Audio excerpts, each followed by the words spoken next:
Shah news में आपका इस्तकबाल है। ताज़ा तरीन खबरों के लिए देखते रहिए शाह न्यूज।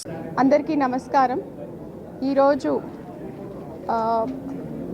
మన తెలంగాణ వెనుకబడిన తరగతుల కమిషన్ గౌరవ చైర్మన్ గారు, తర్వాత గౌరవ సభ్యులు మన జిల్లాకి ఈ బీసీలకి సంబంధించిన అభివృద్ధి కార్యక్రమాల గురించి, తర్వాత పరిస్థితులు ఏ విధంగా ఉన్నాయి, వారి సామాజికంగా కానీ, విద్యాపరంగా కానీ, ఆర్థికంగా కానీ ఎలాంటి పరిస్థితులు ఉన్నాయి, వాటికి సంబంధించి ఎలాంటి రిక్వైర్మెంట్స్ ఉన్నాయి, ఎలాంటి చర్యలు తీసుకోవాలి అనే దాని గురించి అధ్యయనం చేయడానికి, అదేవిధంగా అన్ని బీసీ కుల సంఘాల నుంచి రిప్రజెంటేషన్స్ కూడా స్వీకరించి వారి అభిప్రాయాలని తెలుసుకోవడానికి ఈరోజు మన మహబూబ్ నగర్ జిల్లాకి రావడం జరిగింది.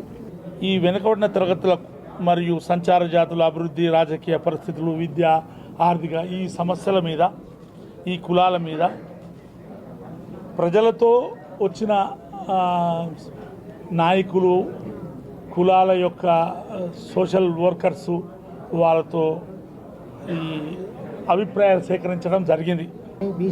బీసీల పట్ల, వారికి ఉన్న పేదరికం పట్ల, విద్య పట్ల అన్ని స్థితిగతులు తెలుసుకోవడానికి బీసీ కమిషన్ ఇది 9వ బహిరంగ సభ ఈరోజుతో. కాబట్టి వాళ్ళు చాలా విషయాలు మా ముందుకు తీసుకొచ్చారు, వారు జరుగుతున్న అన్యాయాలు తీసుకొచ్చారు.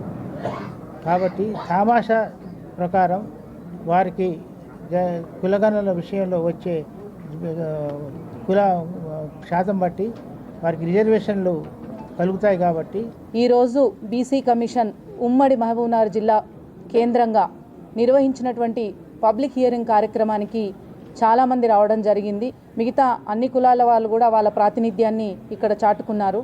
వాళ్ళందరూ కూడా వాళ్ళ పరిస్థితుల్ని చెప్పే క్రమంలో మునుపెన్నడూ లేని విధంగా బీసీ కమిషన్ మా దగ్గరికి వచ్చింది, మా పరిస్థితులని, మా స్థితిగతులని అడిగి తెలుసుకుంటుంది అనేటువంటి విషయాన్ని నాతోటి తెలంగాణ బీసీ కమిషన్ సభ్యులు ఉదయం నుంచి ప్రారంభమైన గతంలో మాదిరిగా కాకుండా ఇప్పుడు క్వశ్చనేర్ రూపంలో సమగ్ర సర్వే జరుగుతుంది, వివరాలు తీసుకుంటుంది. చాలామంది ఇక్కడ వచ్చిన వాళ్ళల్లో కూడా ఇంతకుముందు డిస్ట్రిక్ట్స్ పోయినప్పుడు కూడా వారులే గతంలో మాదిరిగానే ఈ సర్వే ఉంటుందా, అసలు పబ్లిక్ డొమినియన్లో వస్తుందా లేదా అనేది అపోహలు అనేది పబ్లిక్లో ఉంది. నేను మీ ద్వారా అందరికీ స్పష్టం చేయదలుచుకున్నాను, ఇది ఎప్పుడైతే ఈ క్వశ్చనేర్ రూపంలో సమగ్ర సర్వే జరుగుతుందో అది పబ్లిక్ డొమినియన్లో ఉంటుంది. అందుకే బీసీ కమిషన్ ద్వారా ఒత్తిడి తెచ్చి ఓటర్స్ లిస్టు ఆధారంగా బీసీలను అనేది ఈ సమగ్ర కులాల సర్వే సక్సెస్ కావటానికి ఇంతవరకు ప్రయత్నం చేశారు.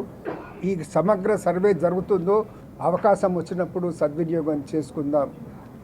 మీకు అందరికీ ధన్యవాదాలు. Thank you.